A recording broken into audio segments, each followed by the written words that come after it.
যদি ভাবি সমাজের লোক হাত রজওয়ার ভাটওয়ার কুমার মন্ডল গোড়াই যে সমাজের লোক হাত ওখানে নিজের সমাজটাকে মজবুত করবে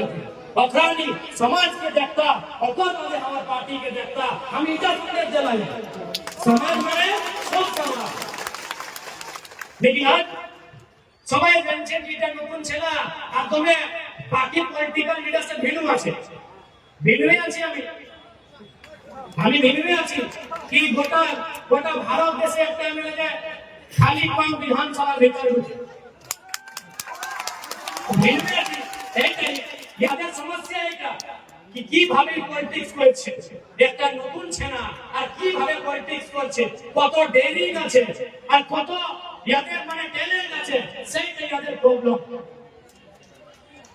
आज मायरा दीदी का किया दादा आज की मम्मी जब सुबह सुबह हम घर से आए तो हमारी एक विधानसभा हमारा डुमरी विधानसभा है जैसे आपका ये जयपुर विधानसभा तो हमारा डुमरी विधानसभा की एक बहन आई उसने आकर कहा कि हम डिप्लोमा इन फार्मेसी का कोर्स कर रहे हैं और एडमिशन के लिए कुछ पैसा घट रहा है हम तुरंत बता दो सरकार वेतन देता है अपना व्हाइट मनी हम उससे चेक करते तो थमा देंगे एडमिशन हमने